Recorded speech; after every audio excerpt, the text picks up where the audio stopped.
Hey everyone, hope you're doing great. Welcome back to my channel. In today's video, we'll dive into what if Deku was the successor to Green Arrow. Smash that subscribe button, and be sure to peek at the description below. Let's begin. The rain fell in sheets across Muzutafa's city, turning the world beyond the classroom window into a blurred watercolor painting. Izuku Midoriya sat at his desk, chin resting on his palm, watching droplets race down the glass. His other hand moved mechanically across his notebook, sketching the defensive posture of a hero he'd seen on the news that morning, Mount Lady executing a perfect counter-throw against a villain with a strength enhancement quirk. The center of gravity shifts here, he muttered to himself, adding arrows and annotations to his sketch. She uses his momentum against him, but the real trick is how she accounts for the size difference. If she'd been at full size, the angle would have been all wrong. Muttering again, Deku? Izuku's pencil stopped. He didn't need to look up to know who stood beside his desk. The smell of caramel, Katsuki Bakugo's quirk produced a distinctive sweet smoke, preceded him like a warning. Just taking notes, Kaken, Izuku said quietly, not quite meeting his childhood friend's eyes. Bakugo snatched the notebook from the desk, ignoring Izuku's protest. His crimson eyes scanned the page with a mixture of contempt and something else. Something that might have been discomfort, though Bakugo would never admit it. Still playing pretend, huh? Bakugo tossed the notebook back onto the desk with more force than necessary. What's the point of all this, Deku? You really think your little drawings are gonna give you a quirk? Izuku's fingers curled around the edges of his notebook. This conversation, like the rain, was familiar. Constant. Inevitable. I know they won't, Izuku said, softer than he intended. But heroes need to understand quirks, right? Even if I can't be one, I can still study them. Maybe I could be an analyst, or work in hero support, or whatever helps you sleep at night. Bakugo shoved his hands in his pockets and stalked back to his seat, leaving small scorch marks on Izuku's desk where his palms had rested. The teacher entered before Izuku could dwell on the interaction, and the classroom settled into its usual rhythm. But Izuku found his attention wandering, his eyes drifting back to the rain-soaked window. 14 years old, and he'd long since accepted the reality that no amount of wishing, praying, or studying would change the fundamental truth of his existence. The doctor's words from a decade ago still echoed sometimes, clinical and final. I'm sorry, Mrs. Midoriya. Your son will never develop a quirk. He has an extra joint in his pinky toe, a holdover from the previous generation. In this day and age, I'm afraid he's what we'd call quirkless. 4 years old, sitting in that office with his mother crying beside him, all-might action figure clutched in his small hands. That was the day the world had dimmed, just a little. The day the path to his dream had been walled off, boarded up, marked with a sign that read, "No entry." But Izuku Midoriya, despite everything, had never quite learned to stop dreaming. The rain had cleared by Friday, leaving the city washed clean and gleaming under a pale sun. Izuku adjusted his backpack straps as he filed off the bus with his classmates, staring up at the imposing structure before them. The National Heroics Museum was a monument to the age of heroes, all sleek glass and steel designed to evoke a sense of ascending toward the sky. Statues of famous heroes flanked the entrance. All Might, of course, stood tallest, his bronze smile forever frozen in that expression of absolute confidence. Remember, class, their teacher called out, her voice struggling to carry over the excited chatter of teenagers. We have 3 hours. Stay with your assigned groups, and meet back at the entrance by 2:30. This is an educational trip, so I expect you all to learn something. Izuku's group consisted of himself, and 2 other students who'd clearly drawn the short straw. They disappeared into the museum the moment they entered, leaving him alone, which, truthfully, was how he preferred it. Less chance of being mocked for his enthusiasm. The main hall was breathtaking.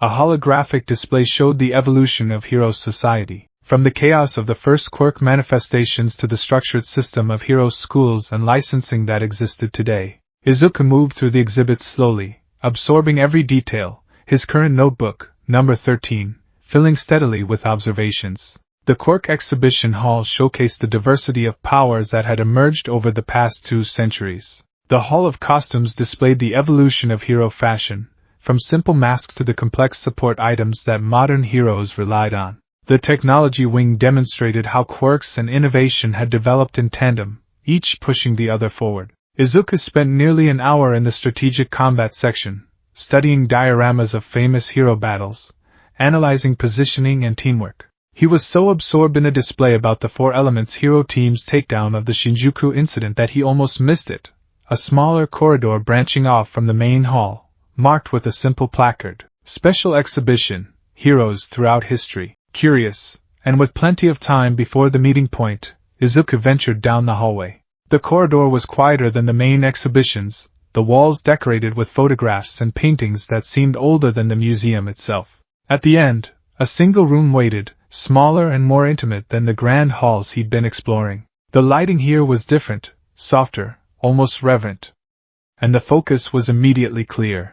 "Quirkless heroes throughout history," Izuku read aloud, his voice barely a whisper in the empty room. His heart did something complicated in his chest, a squeeze and a jump all at once. The exhibition was modest, tucked away like an afterthought, but to Izuku it might as well have been the most important room in the entire museum. Display cases lined the walls, each dedicated to individuals who had risen to prominence before quirks became the norm, or who had made their mark despite lacking powers in an increasingly superhuman world.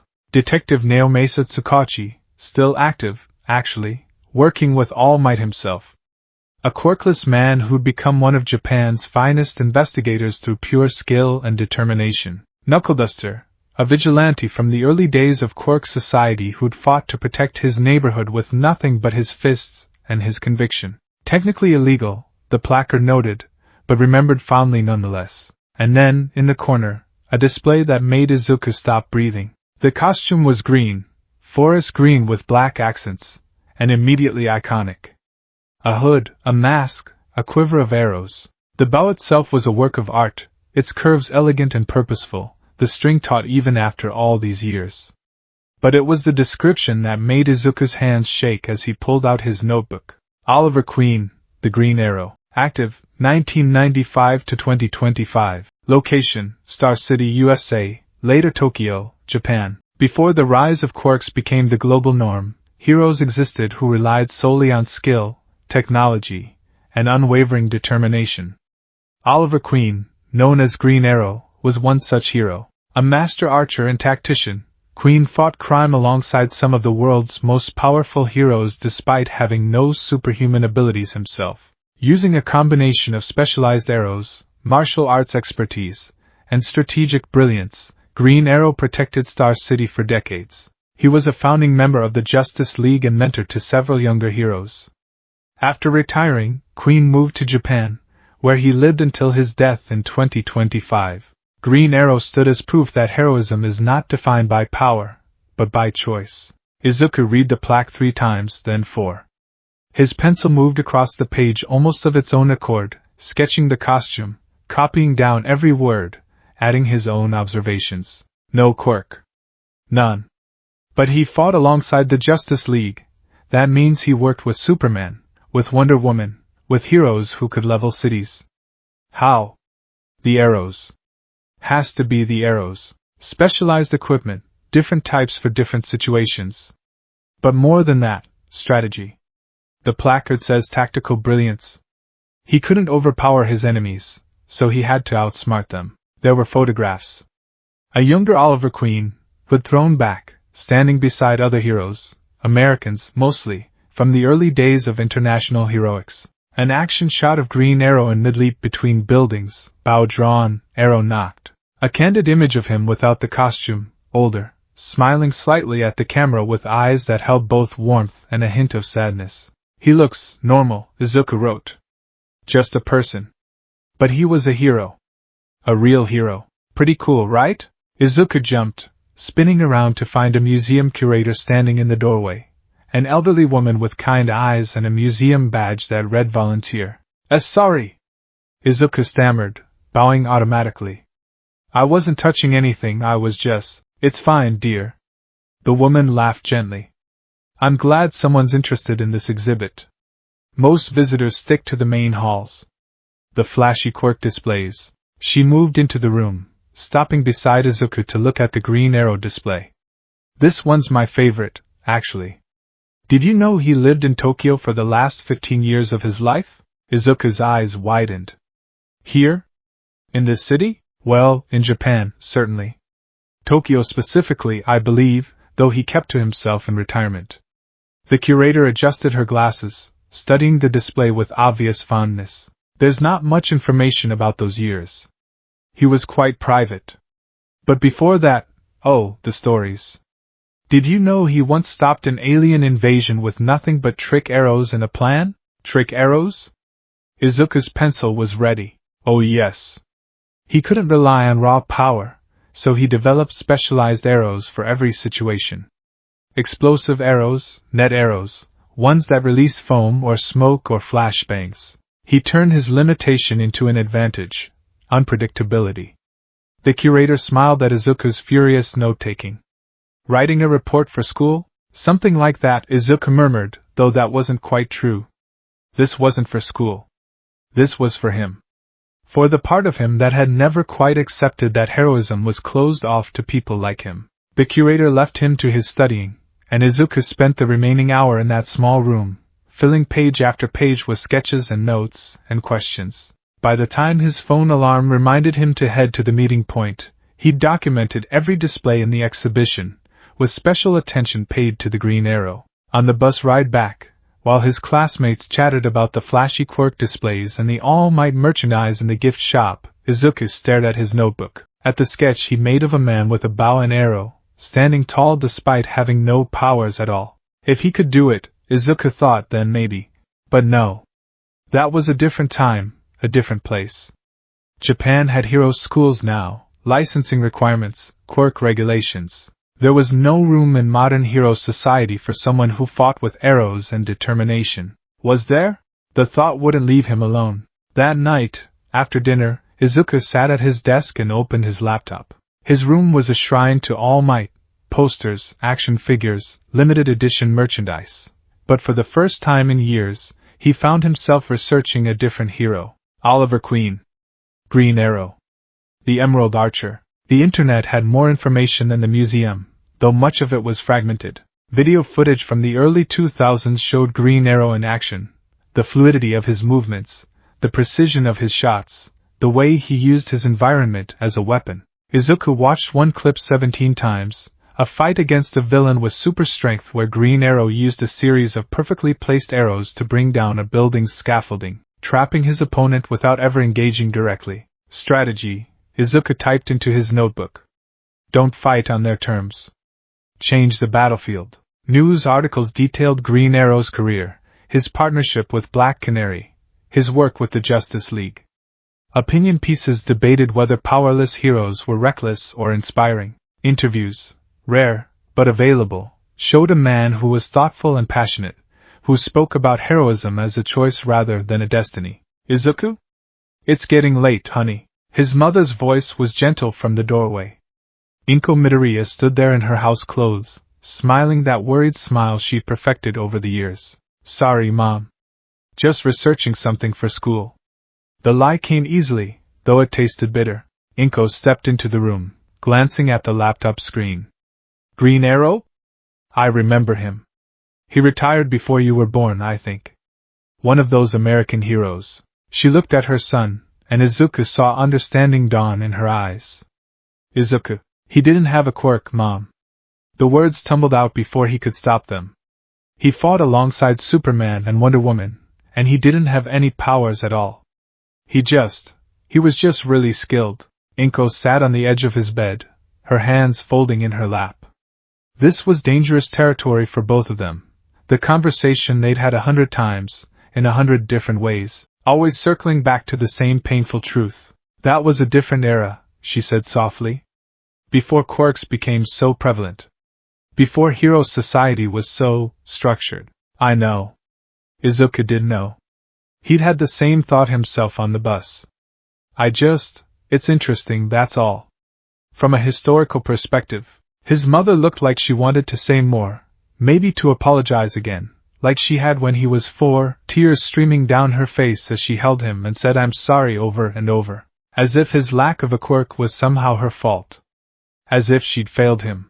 Instead, she just stood, kissed the top of his head, and reminded him not to stay up too late. After she left, Izuku returned to his research, but the magic had dimmed slightly. His mother was right, after all. This was history, not possibility. Inspiration, maybe, but not a path forward. Still, when he finally closed his laptop and lay in bed, he found himself thinking about arrows instead of quirks. About precision instead of power.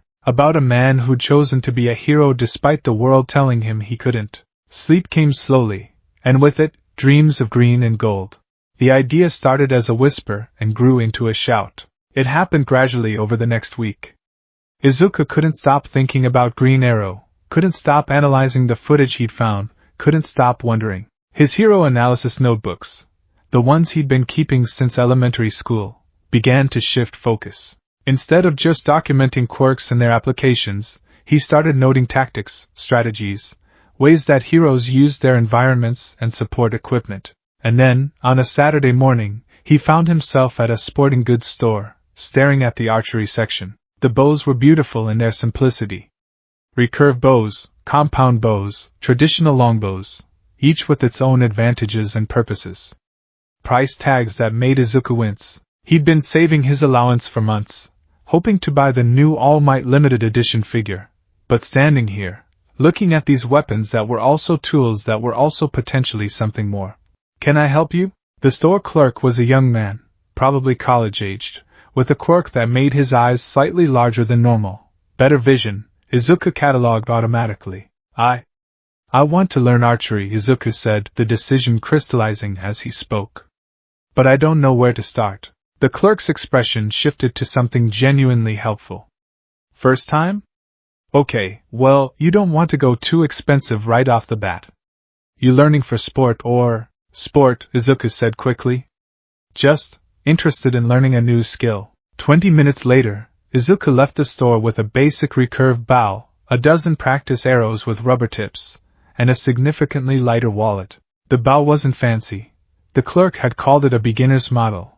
But to Izuku, it felt like potential incarnate. The hard part was finding a place to practice. Musutafa's city wasn't exactly full of open spaces where a teenager could shoot arrows without raising questions or concerns.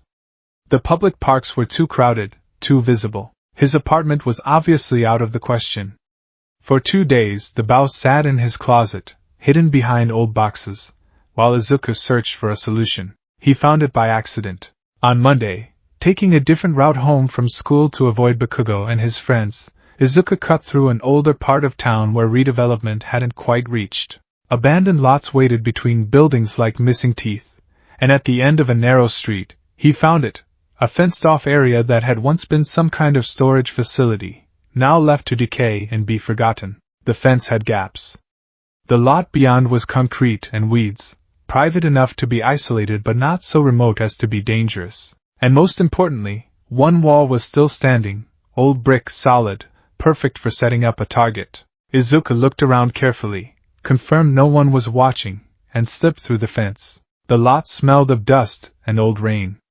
Graffiti decorated the standing wall, tags from neighborhood kids who'd probably used this place as a hangout before moving on to more interesting locations. Broken glass crunched under Izuku's shoes as he approached the wall, already mentally measuring distances. This could work.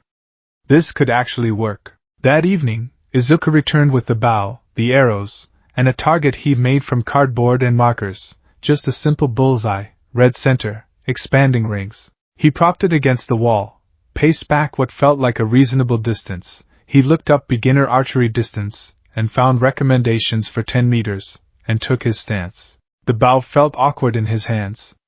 The string was harder to draw back than he'd expected. His arms shook with effort as he tried to remember the tutorial videos he'd watched, the proper form, the anchor point at his cheek, the breath control. He released. The arrow went wide, so wide it didn't even hit the wall, disappearing into the weeds at the lot's edge. Okay, Izuku muttered to himself, retrieving the arrow.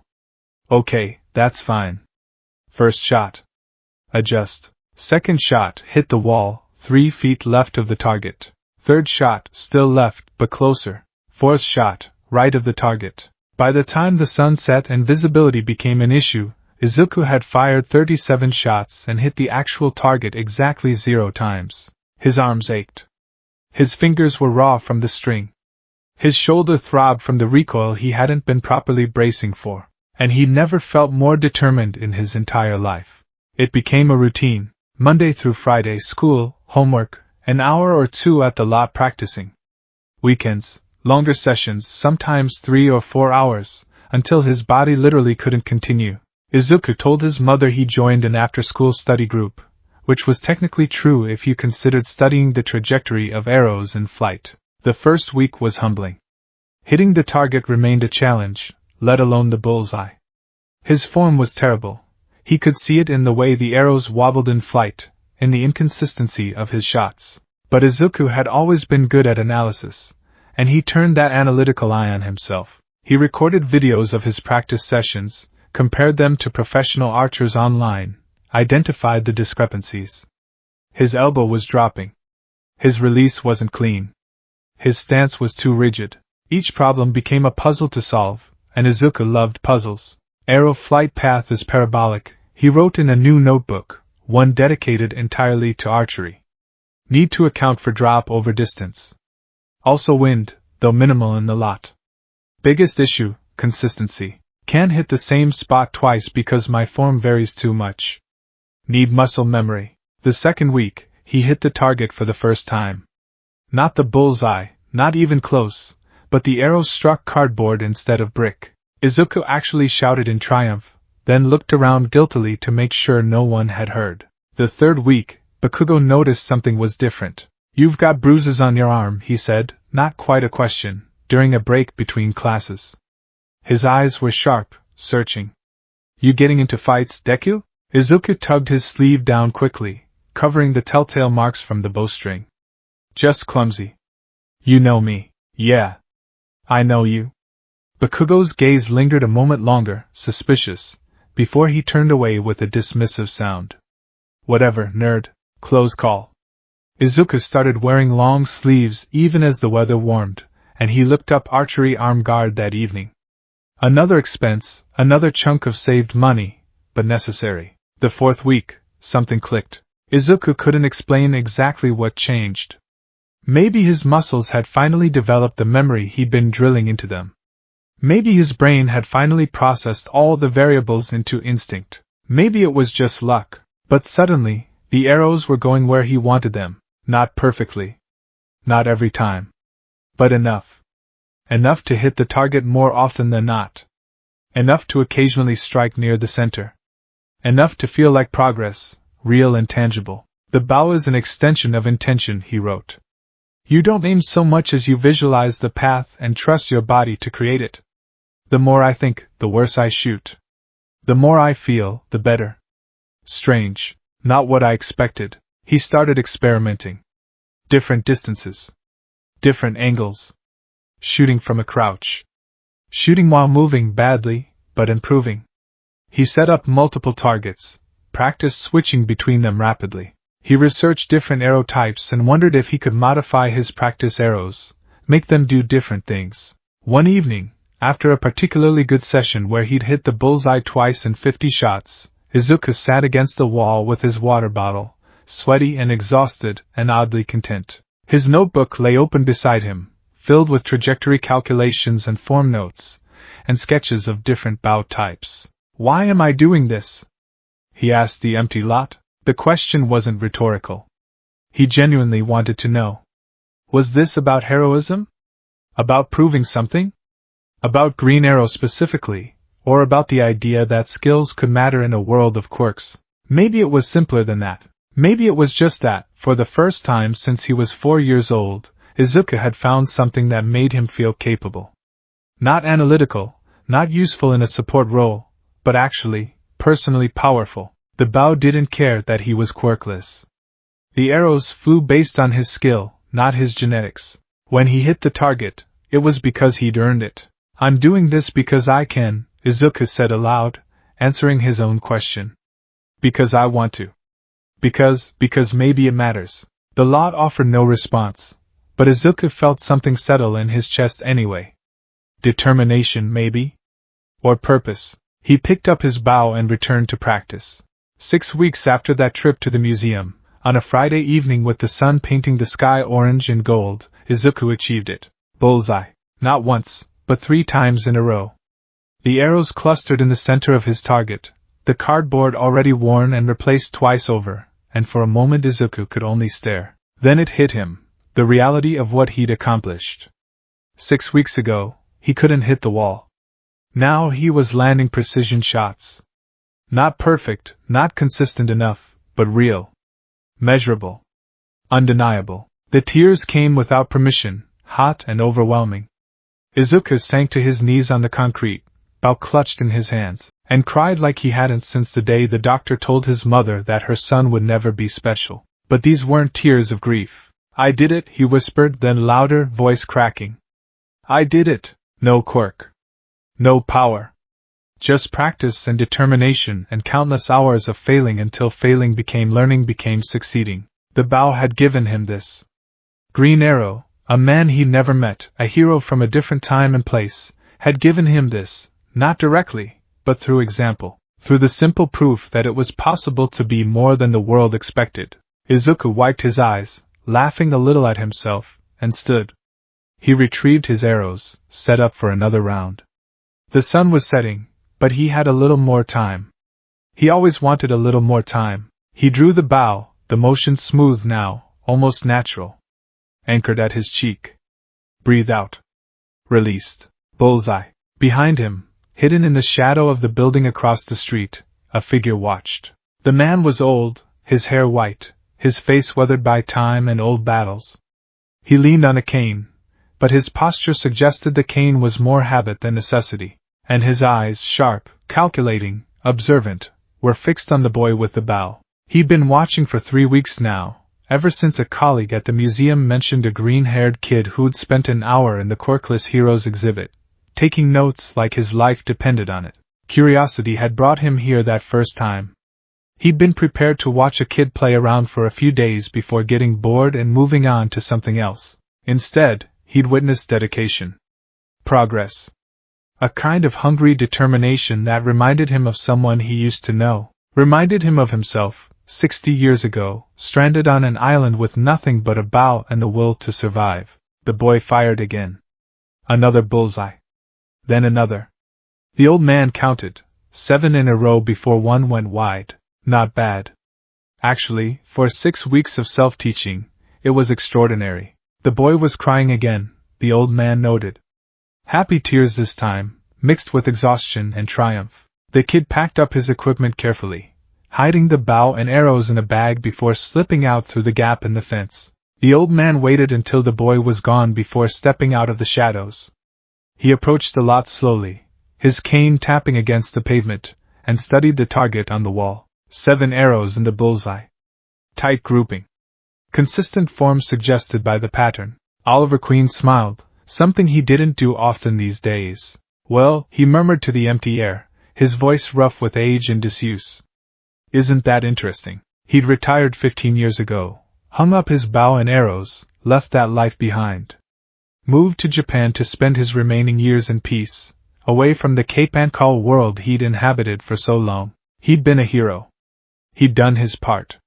He'd earned his rest. But standing in this forgotten lot, looking at evidence of a quirkless kid teaching himself archery with nothing but determination and whatever scraps of information he could find, Oliver thought about legacy. About passing torches. About the fact that he was 75 years old and had no one to leave his knowledge to, no successor to carry forward the idea that heroism wasn't about power. Maybe, he said, one more time. One more student. The decision settled over him comfortably, like an old coat he'd forgotten he owned. Oliver Queen, retired hero, the Green Arrow, turned and walked away from the lot. He had research to do, information to gather. If he was going to approach this kid, and he'd already decided, he needed to do it right. Behind him, the 7 arrows stood in the target like a promise, like a beginning. Izuku practically floated home that evening, his bag heavier with equipment, but his heart lighter than it had been in years. He burst into the apartment with more energy than usual, startling his mother in the kitchen. Good study group? Inko asked, smiling at her son's enthusiasm. Really good, Mom. Really, really good. He retreated to his room before she could ask questions, spreading his notebooks across his desk. 13 for hero analysis, 1 for archery, and now he pulled out a fresh notebook, number 15, and wrote on the first page, Project, Quirkless Hero Viability Study. Under that, he began to write everything he'd learned. Not just about archery, but about tactics, strategy, the ways that Green Arrow and other non-powered heroes had fought. Equipment possibilities, training regiments, weaknesses to account for, strengths to maximize. It was ridiculous, of course. Completely impractical. There was no path from kid who can hit a target in an abandoned lot to licensed hero in modern Japan. The hero schools required quirks. The licensing board required quirks. Society required quirks. But Izuku wrote anyway, planning and theorizing and dreaming, because that's what he did. That's who he was. Somewhere in the back of his mind, a voice that sounded suspiciously like Bakugo's called him an idiot, told him to give up, to accept reality. Izuku ignored it and kept writing. Outside his window, the city glittered with lights, each one representing a person with their own dreams, their own struggles. Somewhere out there, heroes with incredible quirks protected those people, fought villains, saved lives. And somewhere out there, an old man with white hair and sharp eyes planned an introduction that would change everything. But Izuku didn't know that yet. For now, he just wrote, and planned, and hoped. For now, that was enough. The weekend arrived, and Izuku was back at the lot early Saturday morning, determined to see if his breakthrough was real or just a fluke. He'd barely set up his target when he felt it, a prickling awareness at the back of his neck. The sense of being watched. He turned, scanning the surrounding buildings, but saw nothing. Just old construction, empty windows, morning shadows. Probably imagining things, he muttered, but his grip on the bow tightened anyway. He practiced for an hour, his accuracy from the previous evening holding steady. Not perfect, not 7 in a row consistent, but significantly better than he'd been even a week ago. The muscle memory was settling in, his body remembering what his mind had learned. The watched feeling persisted. Izuku tried to ignore it, focusing on his form, his breathing, the satisfying thunk of arrows hitting their target. But between shots, during the quiet moments when he retrieved his arrows or adjusted his stance, he couldn't shake the awareness. Someone was here. Somewhere. Finally, as noon approached and the spring sun climbed higher, Izuku packed his equipment away. He'd learned not to overdo it. Exhausted practice led to sloppy form, which reinforced bad habits. Better to stop while he was still sharp. He was slinging his bag over his shoulder when a voice spoke from behind him. Not bad for self-taught. Izuku spun, his heart launching into his throat. The bag slipped from his fingers, hitting the concrete with a thud. An old man stood near the gap in the fence, and Izuku had no idea how he'd gotten there so silently. He was tall despite his age, lean in the way of people who'd been athletic their entire lives. White hair, neatly trimmed. Sharp eyes that seemed to catalog everything about Izuku in a single glance. A cane in one hand, though he didn't seem to be putting much weight on it. And something about him was familiar, though Izuku couldn't place why. I'm sorry, Izuku stammered, automatically bowing. I know this is private property. I shouldn't be here, I'll leave. Relax, kid. I'm not a cop. The old man's voice was rough but not unkind. And this lot's been abandoned for 5 years. Nobody cares if you're here. Izuku straightened slowly, his mind racing. Stranger danger, his mother had always warned, but something about this man didn't feel threatening. Just observant. Analytical, even. Your stance is good, the man continued, nodding toward the target. Shoulder alignment needs work, and you're tensing your bow hand. That'll hurt your accuracy over distance. But your form is solid. How long have you been practicing? 6 weeks, Izuku answered before his brain caught up with his mouth. Why was he telling this stranger anything? The old man's eyebrows rose. 6 weeks? And you're hitting bullseyes? Something that might have been approval flickered across his weathered face. Self-taught, you said? I watched videos. Read articles. Took notes. Izuku's hand drifted unconsciously toward his bag, where his archery notebook waited. I'm good at analysis. I can see that. The man took a step closer, and Izuku instinctively stepped back. The man noticed and stopped, raising his free hand in a peaceable gesture. Easy, kid. Just curious what made a teenager in Muzutafa City decide to teach himself archery. Not exactly a common hobby in the age of quirks. The age of quirks. The phrasing was odd, like the man was speaking about an era he observed rather than lived in. I saw an exhibit, Izuku said quietly. At the museum. About heroes who didn't have quirks. And I thought. He trailed off, unsure how to explain without sounding foolish. You thought maybe you could be like them, the old man finished. His expression softened. Let me guess. Quirkless? Izuku's silence was answer enough. The man nodded slowly, like something had been confirmed. And you picked archery specifically because, Green Arrow. The name left Izuku's lips with more reverence than he intended. He fought alongside the Justice League without any powers. Just skill and strategy and specialized arrows. I thought if I could learn even a fraction of what he knew, maybe I could. Could what? I don't know, Izuku admitted. Be useful, I guess. Be more than what everyone says I can be. The old man was quiet for a long moment, studying Izuku with those sharp eyes. Then, to Izuku's surprise, he smiled. A real smile, warm and genuine. Kid, he said, what if I told you I could help with that? Help how? Teach you. Properly. The man gestured with his cane toward Izuku's bag. You've got raw talent and dedication, but there's only so far self-teaching can take you. If you want to really learn archery, not just target practice, but combat archery, tactical shooting, the things that made Green Arrow effective, you need a teacher who knows what they're doing. Izuku's heart was pounding now. This was too good to be true. This was suspicious. This was dangerous. This was everything he'd been hoping for without knowing it. Why? He asked. Why would you want to teach me? The old man's smile turned sad. Because once upon a time, I was a lot like you. And someone gave me a chance when I didn't have any other options. He extended his hand. My name is Oliver Queen, and if you're serious about walking this path, I'd like to help you walk it properly. The world tilted. Oliver Queen. The name from the museum. The name he'd researched obsessively for weeks, but that was impossible. Oliver Queen had died. The museum said. The museum said you died in 2025, Izuku whispered. The old man, Oliver Queen, somehow, impossibly, laughed. Museums say a lot of things, kid. Sometimes people like having the world think they're dead. Makes retirement a lot more peaceful. He kept his hand extended. So what do you say? Want to learn from the original?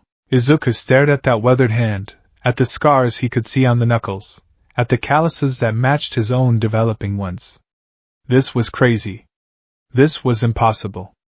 This was a dream or a trick or it was real. And it was a chance. Maybe the only chance he'd ever get. Slowly, Izuku reached out and took Oliver Queen's hand. Yes, he said. Please. I want to learn. The Green Arrow's grip was firm and sure. Then let's begin. Izuku's hand trembled slightly in Oliver Queen's grip, and he wondered if the old man could feel it. This moment felt surreal, like he'd stepped through a membrane separating his ordinary life from something extraordinary. The abandoned lot suddenly seemed charged with possibility, every shadow deeper, every sound sharper. Oliver released his hand and gestured toward the gap in the fence. Walk with me, kid. We should talk somewhere less exposed. Where are we going? Izuku asked, grabbing his bag and following. His analytical mind was already cataloging details. The way Oliver moved despite his age, the precision in his gestures, the awareness in how he scanned their surroundings. This was someone who'd lived a life of vigilance. Somewhere I should have taken you the first time I saw you practicing, Oliver said, leading them down the narrow street. 3 weeks ago, by the way. You've improved significantly since then. You've been watching me for 3 weeks? Izuku wasn't sure whether to be alarmed or flattered. Had to make sure you were serious. Plenty of kids get inspired by hero stories and give up when things get hard. You didn't. Oliver glanced back at him. 7 bullseyes in a row yesterday. That's not talent, kid. That's dedication. Heat crept up Izuku's neck. You saw that? I see a lot of things. They turned onto a wider street, one that Izuku vaguely recognized as leading toward the industrial district. It's kept me alive this long. They walked in silence for several minutes, Izuku's mind racing with questions he didn't quite dare ask. Was Oliver Queen really who he claimed? If so, why fake his death? What did he want with Izuku? And most pressingly, was this actually happening, or would he wake up to find it was all an elaborate dream? The industrial district was quiet on Saturday afternoon. Most of the warehouses and factories shuttered until Monday. Oliver led them deeper into the maze of buildings, taking turns with the confidence of someone who knew every inch of this area. Finally, they stopped before a large warehouse that looked abandoned, its metal siding rusted, windows dark. Here, Oliver said simply. Izuku looked at the building skeptically. Here, appearances can be deceiving. First lesson of heroism, things aren't always what they seem. Oliver produced a key from his pocket, and approached what looked like a rusted padlock on a side door. But when he inserted the key, Izuku heard the distinctive beep of electronic locks disengaging. After you? The interior was dark until Oliver flipped a switch. Lights flickered on, revealing a space that made Izuku's breath catch. The warehouse floor looked appropriately abandoned, dusty crates, old equipment, exactly what you'd expect. But Oliver didn't stop there. He walked to what appeared to be a storage cabinet against the far wall, and pressed his palm against a specific panel. A green light scanned his hand, and with a pneumatic hiss, a section of the floor began to descend. An elevator. Hidden in plain sight. Are you coming? Oliver asked, already standing on the platform. Izuku hurried forward, stepping onto the platform just as it began to descend. The walls around them were concrete and steel, lit by strips of LED lights. Down, down, down, easily 20 feet below street level. The elevator opened onto something that belonged in a movie. The space was enormous, clearly excavated beneath the warehouse with considerable effort and expense. The main area was a training floor, padded mats, practice dummies, obstacle courses, equipment that ranged from simple to sophisticated. One entire wall was dedicated to archery, targets at various distances, some stationary, some clearly designed to move. Another section held weapons, bows of every type, quivers filled with arrows, and things Izuku couldn't immediately identify. But it was the far corner that made his heart stop. Glass cases, carefully lit, containing costumes. Hero costumes. He recognized some from his research, Green Arrow's suit, of course, but also others. Black Canary's jacket and mask. Arsenal's gear. Memorabilia from an age of heroism that predated Japan's current system. Welcome, Oliver said, his voice echoing slightly in the vast space, to the Arrow Cave. Izuku turned in a slow circle, trying to absorb everything at once. This is, how did you, when did you? Built it over the course of 5 years after I moved to Japan, Oliver said, walking toward the weapons wall. Told myself I was retired, that I'd never need it again. But old habits die hard. I couldn't quite bring myself to leave that life completely behind. He ran his hand along a sleek black bow. Spent a decade down here, mostly just maintaining equipment, practicing to keep my skills sharp, telling myself it was just in case, even though I knew I was done. Why did you retire? The question escaped before Izuku could consider whether it was too personal. Oliver was quiet for a moment, his back still turned. When he spoke, his voice carried the weight of old pain. I got tired, kid. 75 years old now, but I retired at 60. Spent 40 years being Green Arrow, 40 years of fighting, of watching friends die, of trying to make the world better and never quite succeeding. He turned to face Izuku, and then quirks became the dominant force in heroism. Suddenly, the world didn't need archers and acrobats. They had people who could fly, who could level buildings with a punch, who could do things I couldn't even imagine. But you fought alongside people like that already, Izuku protested. The Justice League was a different era. A different culture. Oliver moved to the glass cases, looking at his old costume with an expression Izuku couldn't quite read. In America, even during my time, there was still room for skill-based heroes. But here in Japan, as quirk society solidified, the systems became more rigid. Hero schools that required quirks to enter. Licensing boards that assumed everyone had powers. the cultural shift toward quirks being the definition of heroism. He looked at Izuku. I realized I was becoming obsolete. So I stepped aside. Izuku approached the case holding the Green Arrow costume. Up close, he could see the wear on it, repairs in the fabric, scorch marks, tears that had been carefully stitched. This wasn't a museum piece. This was armor that had seen real combat. Do you regret it? Izuku asked quietly. Retiring? Sometimes. Oliver's reflection appeared in the glass beside Izuku's. Especially when I see kids like you, quirkless, brilliant, determined, being told they can't be heroes. Because I know that's not true. I lived proof that it's not true. Then why didn't you do something about it? Why hide down here instead of showing people that quirkless heroes can still matter? The question came out more accusatory than Izuku intended, but Oliver didn't seem offended. Instead, he smiled slightly. Because I'm an old man who'd given 40 years to heroism and earned the right to rest, he said simply. I couldn't fight that cultural battle alone, and I didn't have anyone to fight it with me. His hand landed on Izuku's shoulder. But now maybe I do. Izuku's throat tightened. You want me to fight it? I want to give you the choice, Oliver corrected. Everything I know, everything I learned in 40 years of being Green Arrow, I can teach you. I can give you the skills, the knowledge, the tools. What you do with them is up to you. His grip tightened slightly. But I need to know you understand what you'd be choosing. This isn't a hobby anymore, Izuku. If I train you, really train you, it's because I'm preparing you to be a hero. And that path is hard. Harder than being quirkless in a world of quirks? Izuku asked. Oliver laughed, short and sharp. Fair point. He released Izuku's shoulder and walked toward the training area. Here's what I'm offering. I'll train you.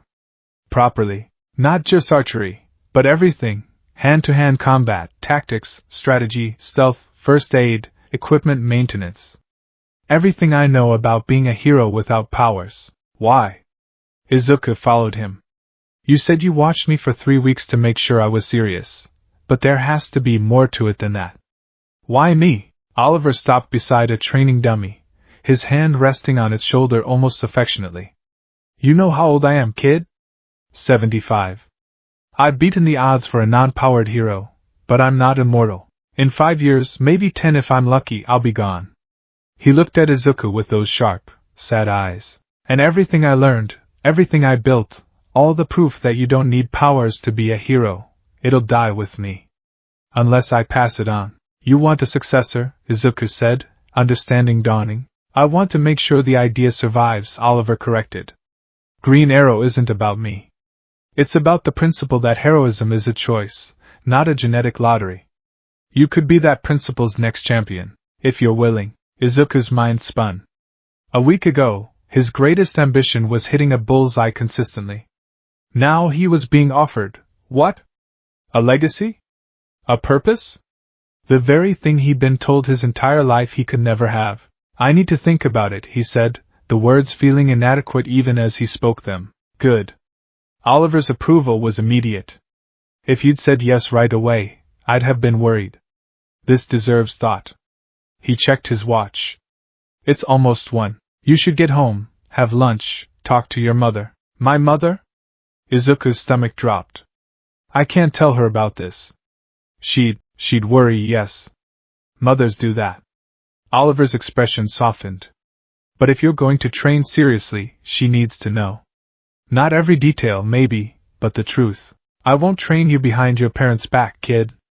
That's non-negotiable. Izuku thought about his mother, about her gentle worry and her quiet guilt over his quirklessness, about how she'd held him when he cried after the doctor's appointment, and whispered apologies he'd never asked for. She'll say it's too dangerous, he said quietly. Maybe.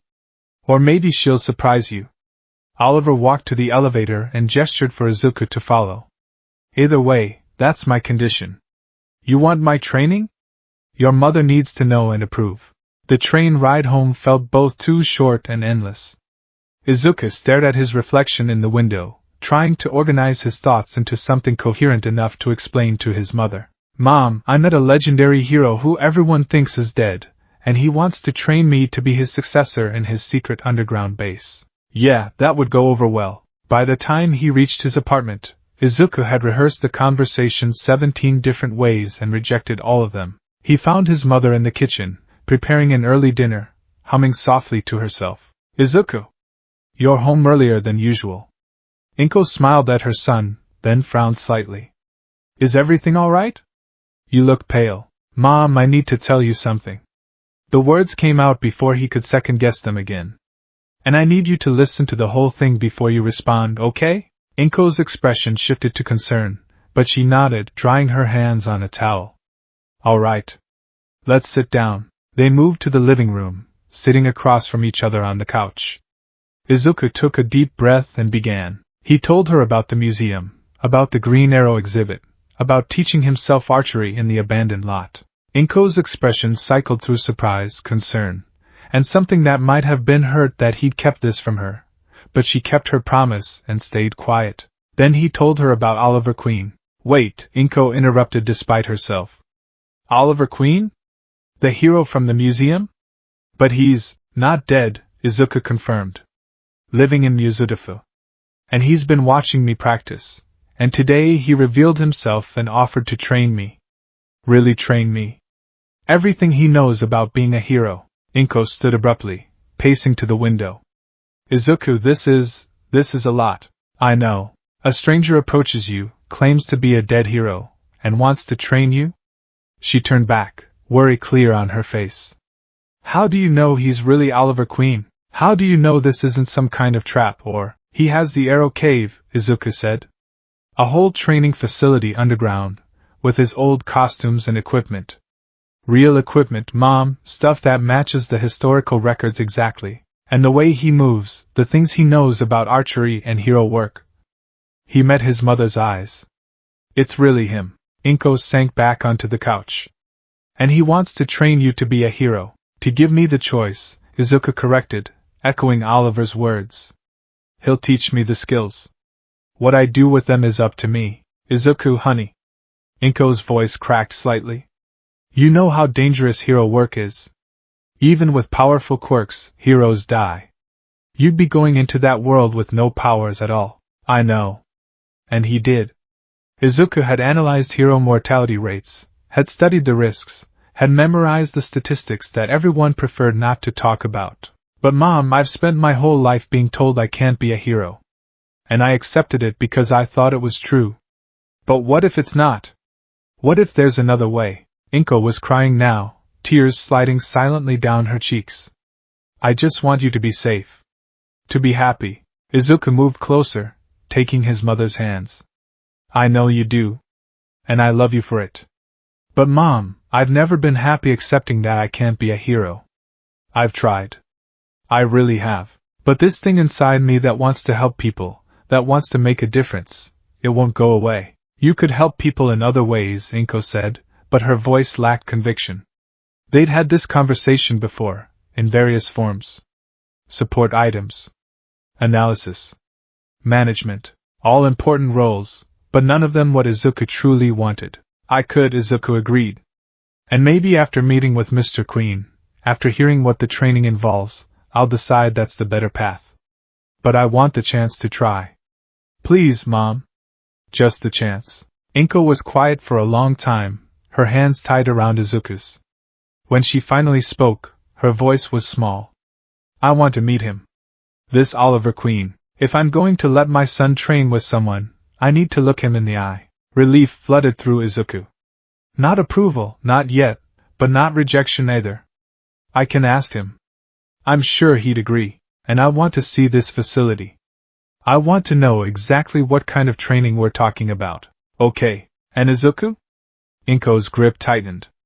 If I get even the slightest bad feeling, if anything seems wrong, the answer is no. Understood? Understood.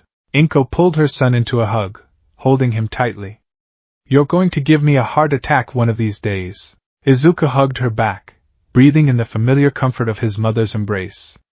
I love you, Mom. I love you too. So much. She pulled back, wiping her eyes. Call your mysterious mentor.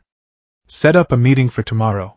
Sunday afternoon found Izuku, his mother, and Oliver Queen sitting around a small table in the warehouse above the Arrow Cave. Oliver had prepared tea, a surprisingly domestic gesture from a legendary vigilante, and was patiently enduring Inko Midoriya's maternal interrogation. And you're how old?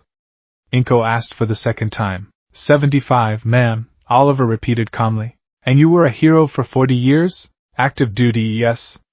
Though I trained for years before that. And you were never seriously injured? Never killed? Inko's hands wrapped tightly around her teacup. Oliver's expression grew somber. I've been seriously injured more times than I care to count, Mrs. Midoriya. Broken bones, stab wounds, gunshots, burns, the works. And I've died, technically. Twice. Medical intervention brought me back both times. He met her eyes steadily. I won't lie to you about the dangers. Hero work nearly killed me.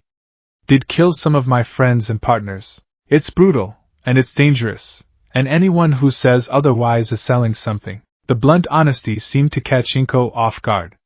Then why would you encourage my son to pursue it? Because I'm not encouraging him to do anything, Oliver said. I'm offering to teach him skills. Combat strategy, how to defend himself and others. What Izuku chooses to do with those skills is his decision. He leaned forward slightly. Mrs. Midoriya, I've spent 3 weeks watching your son practice archery alone in an abandoned lot. He's teaching himself to fight because something inside him needs to help people. That drive isn't going away whether I train him or not. Inko looked at Izuku, who shifted uncomfortably under her gaze. He's right, Mom. I can't explain it, but I need this. But why does it have to be hero work? Inko's voice broke slightly.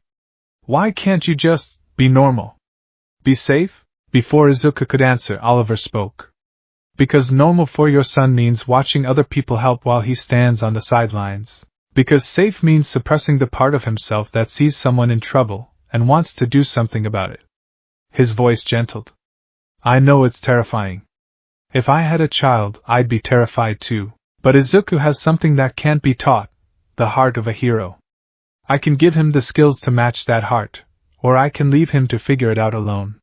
Which option is really safer? The question hung in the air. Finally, Inko turned to her son. Izuku, do you understand what you'd be committing to? The training will be hard.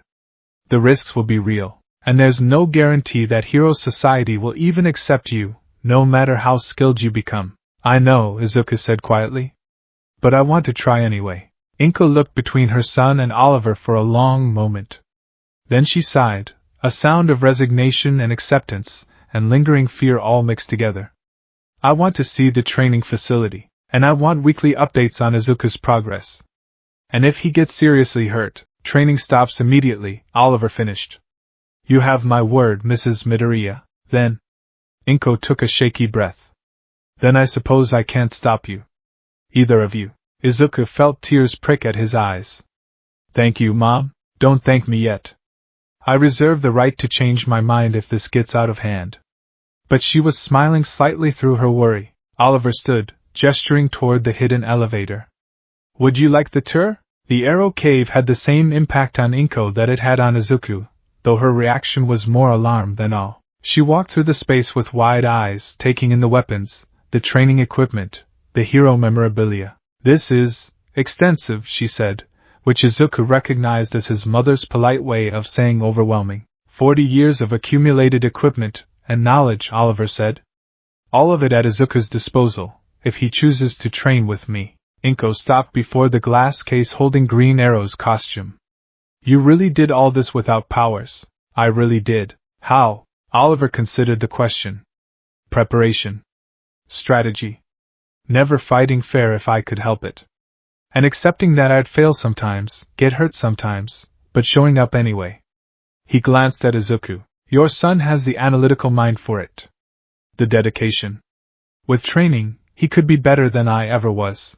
I don't want him to be better than you, Inko said softly. I just want him to be alive. Then we have the same goal. Oliver's expression was sincere. I'm too old to lose another partner, Mrs. Midoriya. I'll train Izuku as carefully as I know how. The tour concluded with Inko extracting several more promises from Oliver.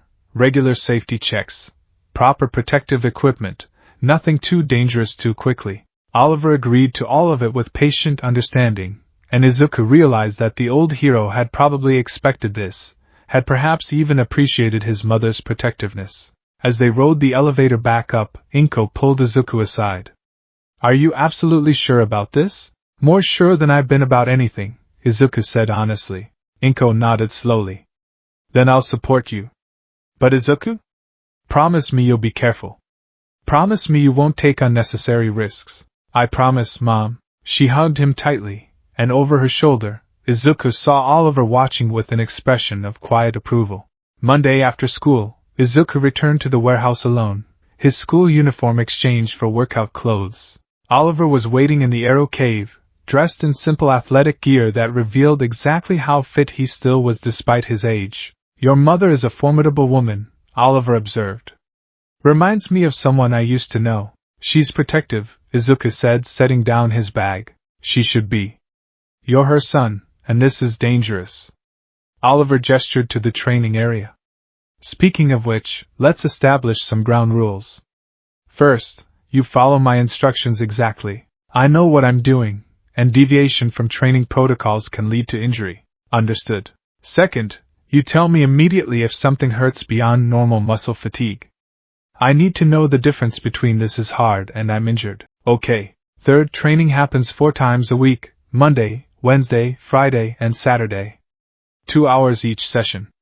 You need rest days for your body to recover, and you need to keep up with school. This doesn't replace your education." Izuku nodded, mentally rearranging his schedule. Fourth, this training is comprehensive.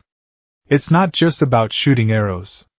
You'll learn hand-to-hand combat, acrobatics, strategy, first aid, equipment maintenance, everything you need to function as a hero. Some of it will be boring. All of it is necessary. I understand. And finally, you can quit at any time.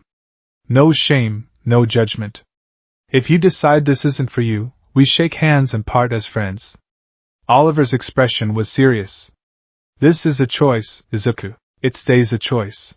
"I'm not going to quit," Izuku said firmly. "We'll see." Oliver's smile was slight. "Let's start with an assessment.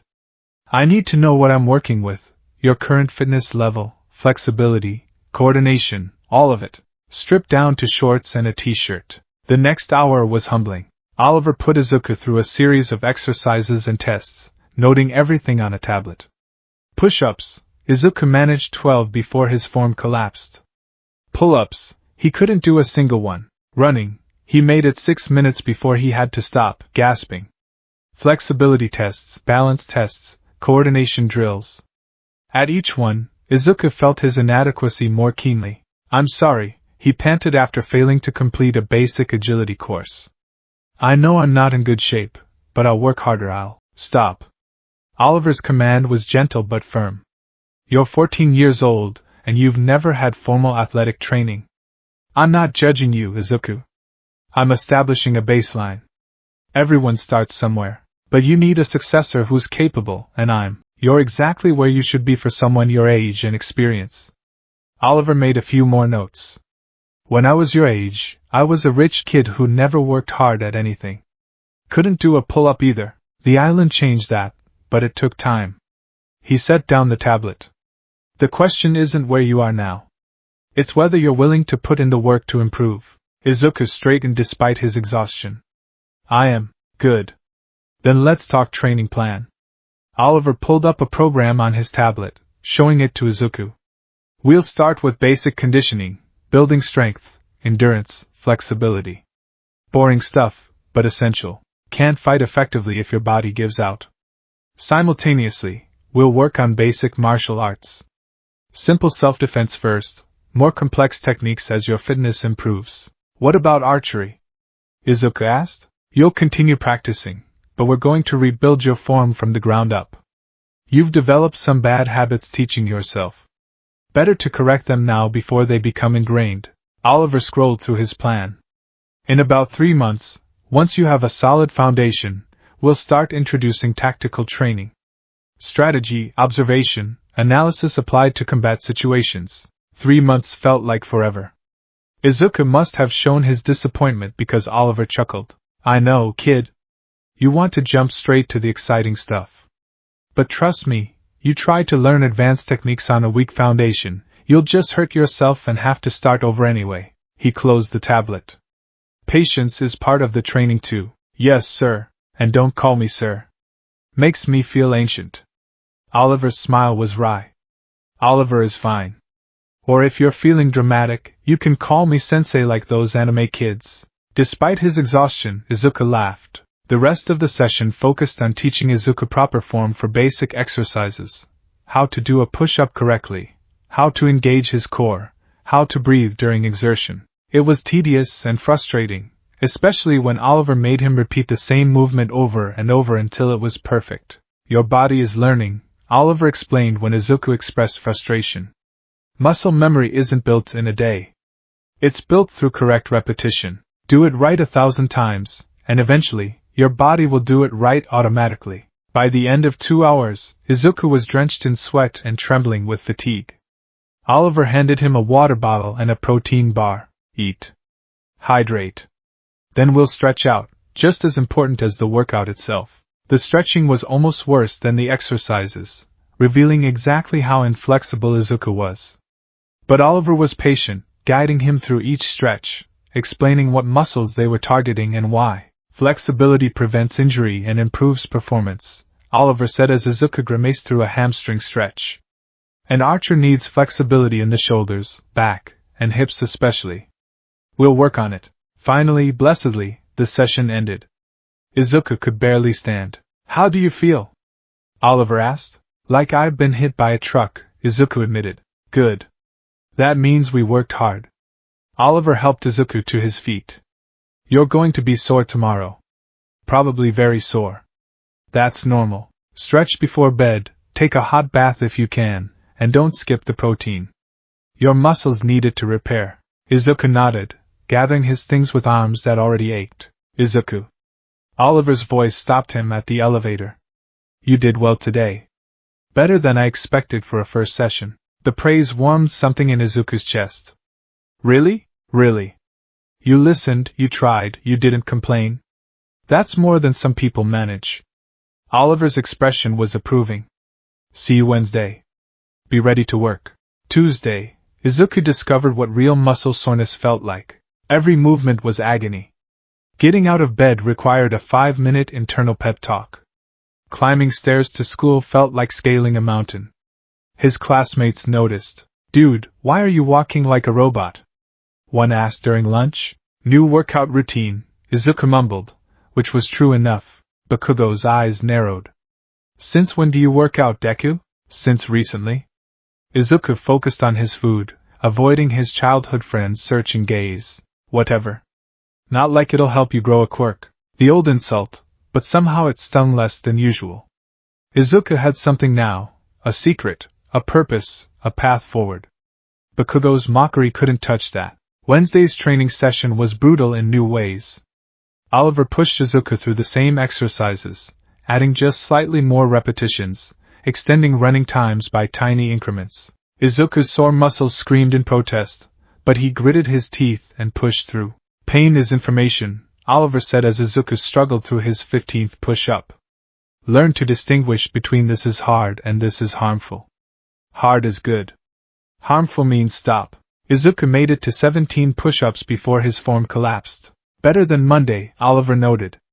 Rest, then we'll move to archery. The archery portion was humbling in a different way. Oliver watched Izuku shoot a few arrows, then stopped him. Your stance is compensating for weak core muscles, Oliver observed. And your draw is inconsistent because your back muscles are underdeveloped. See how your shoulder drops here?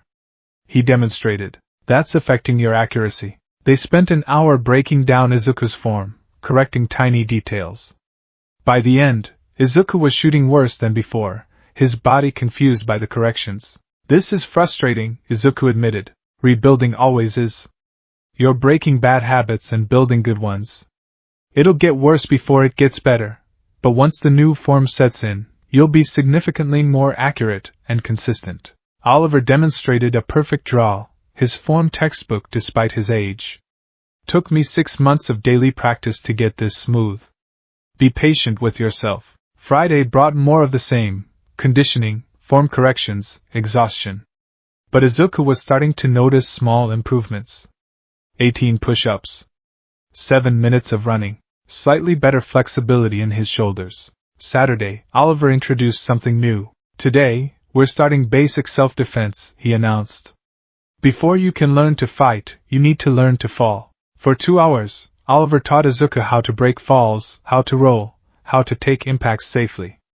Over and over, Izuku hit the mats, following Oliver's instructions until his body began to remember the movements. Why is this so important?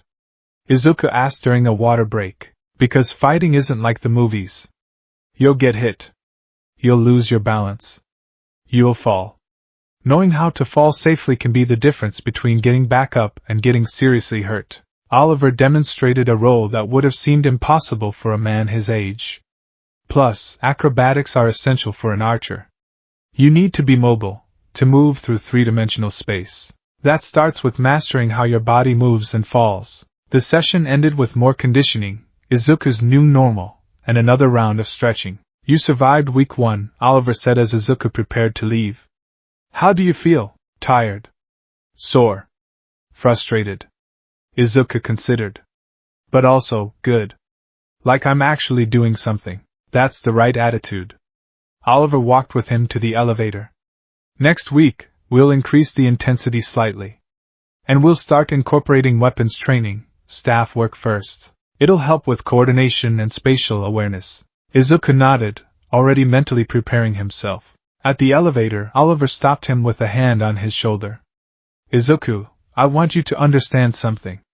This training, it's not going to be a montage where you're suddenly amazing after a few weeks. Real skill takes years to develop. There will be plateaus. There will be setbacks. There will be days you want to quit. I won't quit, Izuku said firmly. Maybe not. But I need you to understand what you've committed to. If you want to be capable of hero work, we're looking at years of training. Minimum. How long did it take you? Oliver's expression turned distant. 5 years on the island to become competent. Another 5 to become truly skilled. Another 10 to become what I'd call expert level. And I kept training, kept improving for the rest of my career. He focused back on Izuku. I'm not trying to discourage you. I'm trying to give you realistic expectations. I understand. And Izuku did. This wasn't a quick fix or a shortcut. This was a commitment to a lifetime of training, of constant improvement, of never being satisfied with good enough. It was daunting. It was also exactly what he wanted. Good. Oliver released his shoulder. Go home. Rest. I'll see you Monday. The second week was harder than the first. Oliver increased the intensity as promised, and Izuku discovered new dimensions of exhaustion. But he also discovered small victories. 20 push-ups, the beginning of upper body strength that might eventually allow a pull-up, improved flexibility that made his archery form more consistent. The staff training was particularly challenging. Oliver handed him a simple wooden staff and demonstrated basic strikes, blocks, and spins. When Izuku tried to replicate them, he nearly hit himself in the face. Coordination takes time, Oliver said, gently correcting Izuku's grip. Your brain knows what it wants to do. Your body is still learning to listen. Keep practicing. The third week, Izuku managed his first unassisted pull-up. He hung from the bar afterward, grinning like an idiot while Oliver applauded. Milestone, Oliver declared. That's real progress, kid. The praise fueled Izuku through the rest of that session and into the next week. He started to crave the training, to look forward to those hours in the Arrow Cave where he could push himself and see measurable improvement. His mother noticed the changes too. You're building muscle, Inko said one evening, pride and worry mixing in her voice. And you seem happier. I am happy, Izuku confirmed. This feels right, Mom. Like I'm finally on the right path. Inko hugged him. Just be careful. Please, I will. 4 weeks in, Oliver introduced meditation. Sit, he instructed, gesturing to a mat. Close your eyes. Focus on your breathing. I don't understand how this relates to hero training, Izuku admitted. Combat isn't just physical. It's mental. You need to be able to stay calm under pressure, to think clearly when adrenaline is pumping, to make split-second decisions that could mean life or death. Oliver sat across from him, assuming a meditation posture with surprising ease. Meditation trains your mind like exercise trains your body. Focus. Control. Awareness. Izuku tried. His mind wandered constantly, to school, to training, to whether he'd ever be good enough. But slowly, over subsequent sessions, he began to understand what Oliver meant. The quiet moments of focus started to extend, and he found himself calmer in training, more able to receive correction without frustration. 6 weeks in, something remarkable happened. Izuku was running through an agility course Oliver had set up, a series of obstacles requiring climbing, balancing, rolling, and quick direction changes. He'd failed it a dozen times over the past week, but this time, something clicked. His body moved without his conscious thought, remembering the patterns, flowing through the movements. He completed the course. Oliver was waiting at the end, stopwatch in hand, smiling. Muscle memory is setting in. Your body is starting to learn. Izuku bent over, hands on his knees, breathing hard but grinning. I felt it. Like my body knew what to do before my brain caught up. That's the goal. In a real fight, you won't have time to think through every movement. Your body needs to react automatically. Oliver made a note on his ever-present tablet. You're ahead of schedule, actually. I didn't expect this kind of progress for another few weeks. Really? The praise made Izuku stand straighter. Really? You're a dedicated student, Izuku. It makes a difference. Oliver set down the tablet and walked to the weapons wall. When he turned back, he was holding something small and green, a mask. It was simple, green fabric with a domino-style cut, designed to cover the upper face and protect identity without restricting vision. Nothing fancy, nothing elaborate. But as Oliver held it out, it felt significant. What's this for? Izuku asked, though part of him already knew. You've been training for 6 weeks. You've made remarkable progress. You're committed to this path. Oliver's expression was serious. If you're going to be my successor, if you're going to carry forward the idea that heroism isn't about powers, you'll need to look the part eventually. Izuku took the mask with trembling hands. The fabric was soft, well-made. Real. I'm not saying you're ready to be a hero, Oliver continued. You've got years of training ahead of you still. But you've earned the right to claim this path, to see yourself as someone who's becoming more than the world said you could be. Izuku stared at the green mask, his vision blurring slightly. 6 weeks ago, he'd been a quirkless kid teaching himself archery in an abandoned lot, half convinced it was pointless. Now he was holding a symbol of legacy, of purpose, of possibility. Try it on, Oliver said gently. Izuku raised the mask to his face. It fit perfectly, the eye holes aligned, the fabric comfortable. He caught his reflection in one of the glass cases, a green-haired boy with a green mask, his expression hidden, his identity protected. He looked like a hero. How does it feel? Oliver asked. Like the beginning of something, Izuku said, his voice thick with emotion. It is. Oliver placed a hand on his shoulder, the gesture fatherly. Welcome to the legacy, kid. Welcome to the path of the arrow. Izuku met his mentor's eyes and saw pride there, and hope, and the weight of 40 years of heroism being carefully passed to new hands. I won't let you down, Izuku promised. I know you won't. Oliver squeezed his shoulder once, then stepped back. Now take off the mask and give me 30 more push-ups. Looking the part is just the beginning. You've got work to do. Izuku carefully removed the mask, setting it aside with reverence.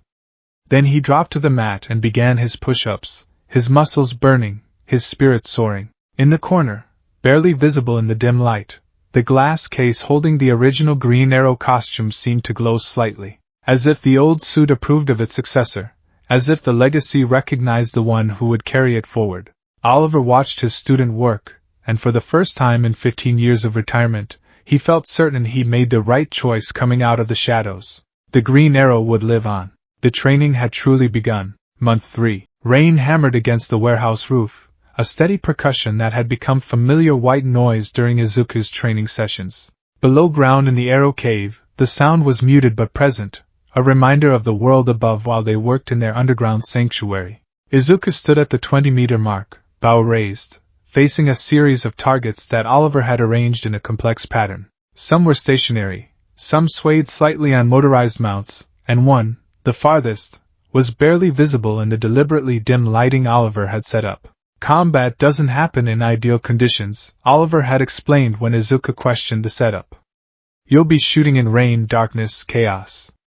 Train hard, fight easy. Izuku drew the bow, his movements now smooth and confident, the result of 12 weeks of daily practice, and released. The arrow struck the first target dead center. Without pausing, he knocked another arrow and fired at the swaying target, leading it slightly to account for movement. Hit. Third arrow, fourth arrow, fifth, each finding their mark until only the distant, barely visible target remained.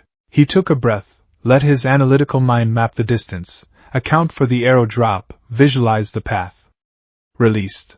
The arrow disappeared into the shadows. For a moment, silence. Then the distinctive thunk of impact. Check it, Oliver called from where he sat reviewing something on his tablet. Izuku jogged to the far target, his movements easier now than they'd been 3 months ago. Consistent training had built lean muscle, improved his cardiovascular endurance, transformed his gangly teenage frame into something more athletic. He'd grown an inch too, though he still wasn't particularly tall. The arrow protruded from the target's outer ring, not a bullseye, but a solid hit considering the conditions. Outer ring! Izuku called back.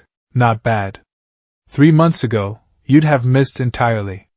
Oliver set down his tablet and stood, stretching slightly. At 75, he still moved with surprising fluidity, though Izuku had learned to recognize the small grimaces that meant old injuries were bothering him.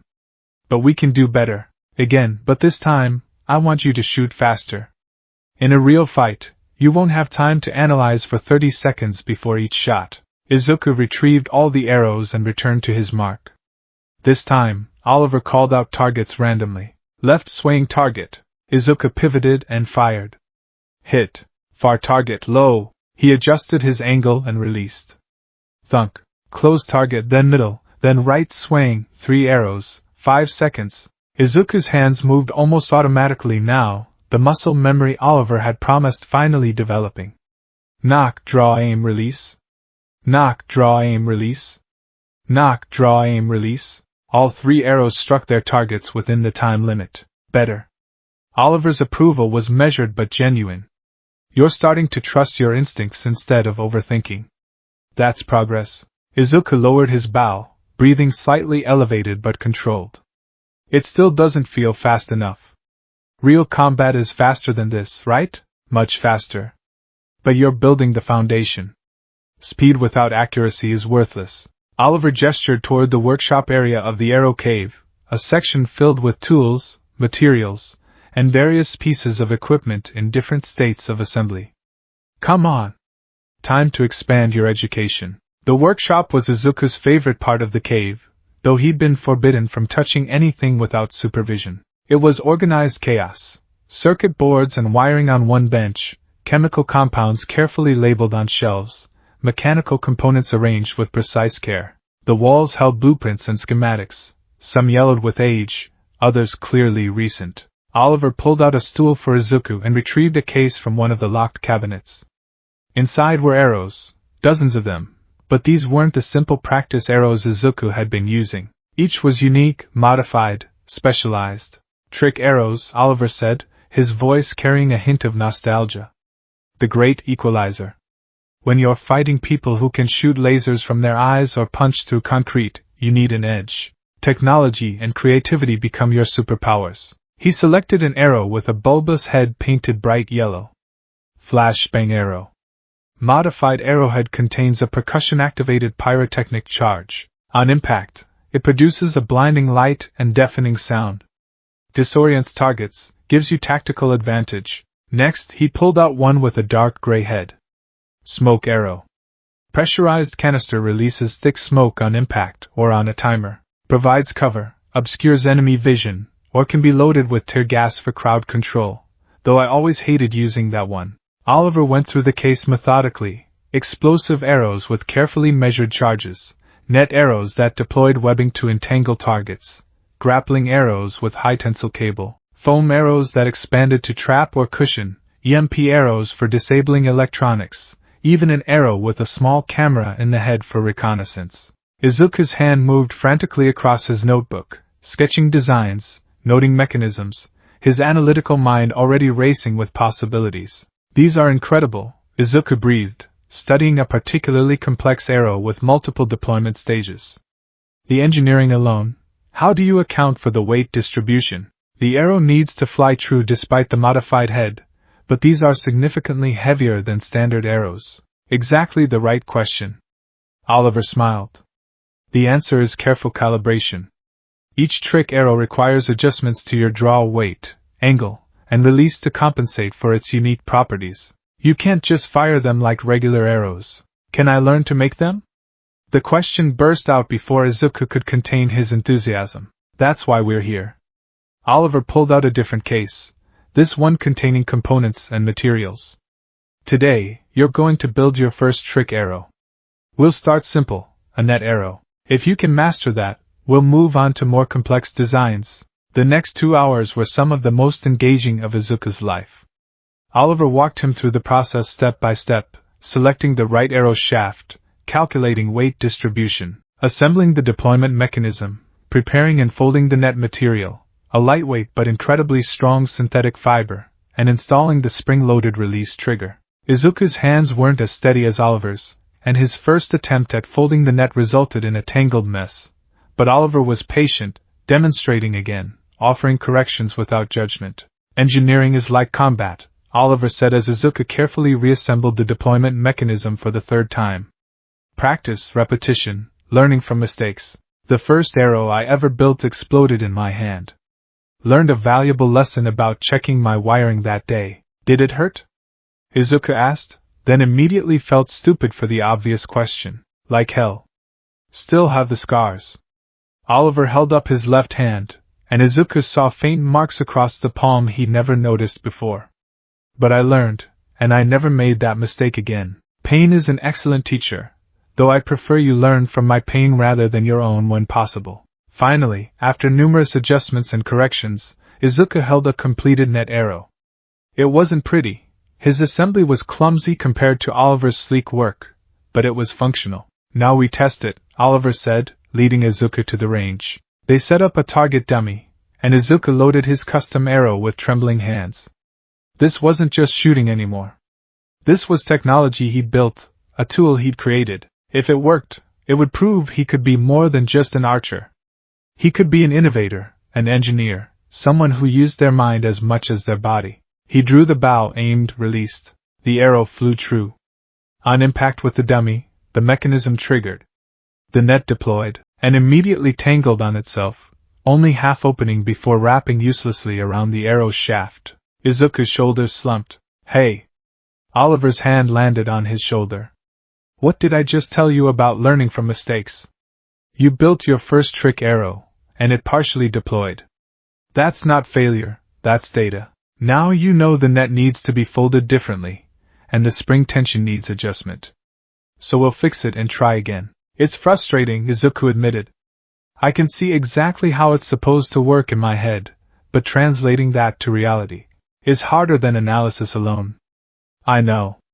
Oliver retrieved the arrow and brought it back to Izuku. But you've got the most important part down, you understand the principles. The execution is just practice. Come on. Let's see what went wrong and fix it. They returned to the workshop, and Oliver taught Izuku how to troubleshoot, how to examine the mechanism and identify failure points. The net folding was incorrect, as Oliver had suspected, but also the trigger timing was slightly off, and the spring Oliver had selected was fractionally too weak. How do you know all this just from looking at it?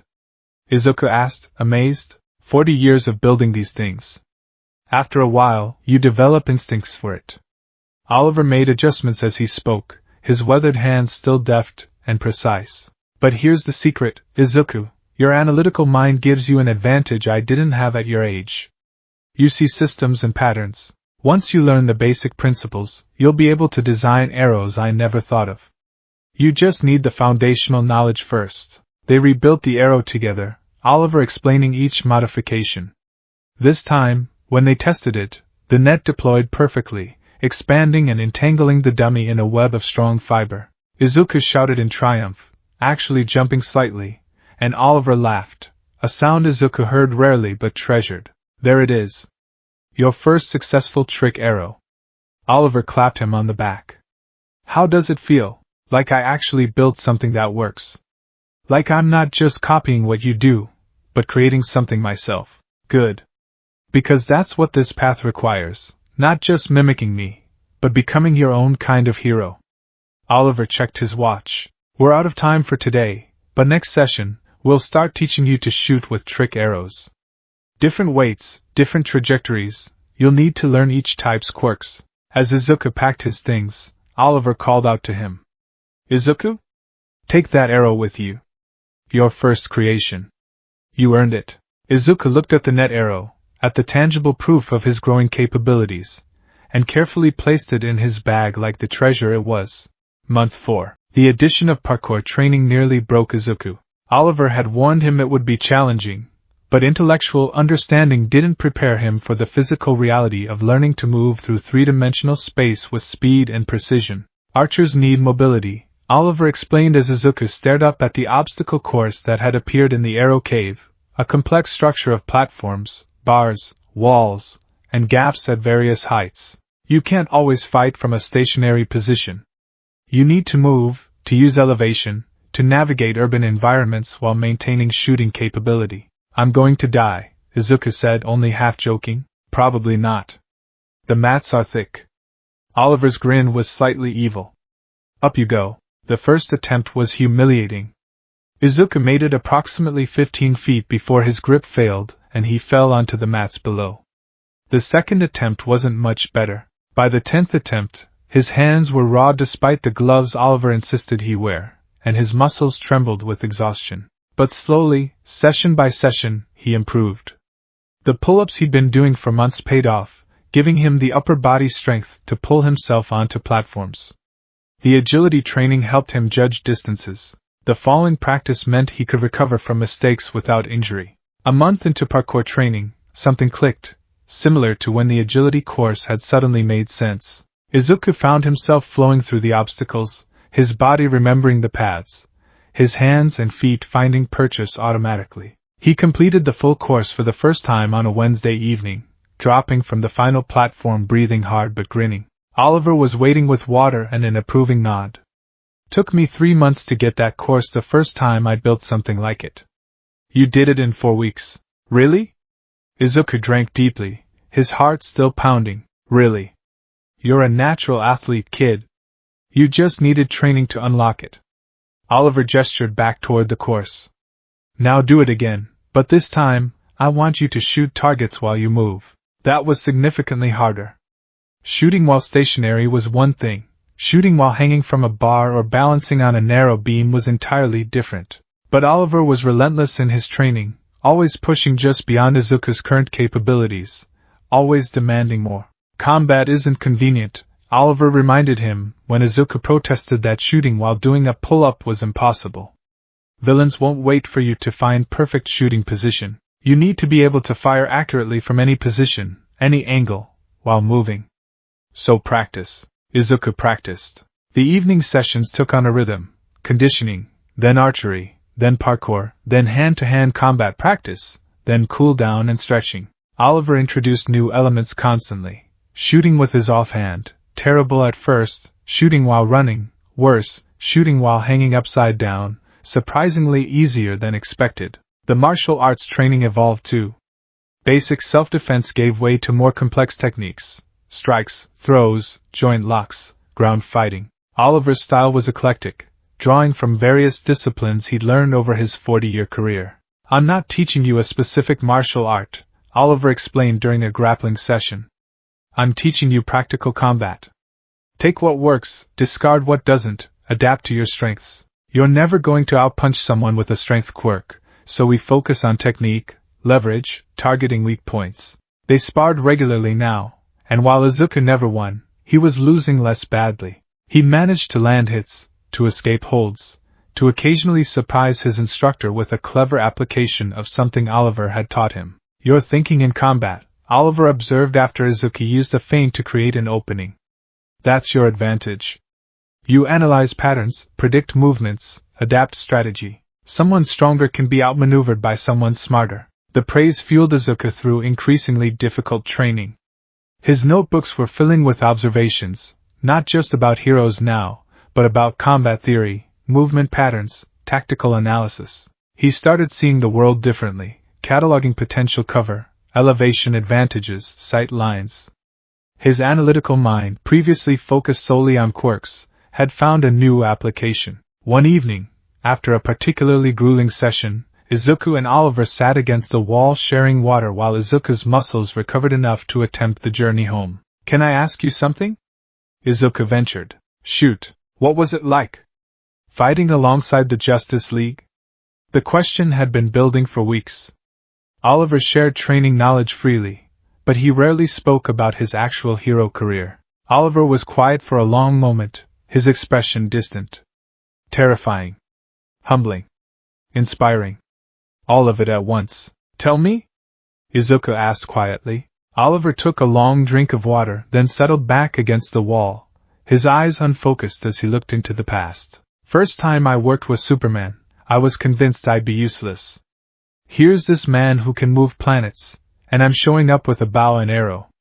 Felt ridiculous." A slight smile crossed his weathered face. "But then we got into it. Some alien invasion, details don't matter, and I realized something.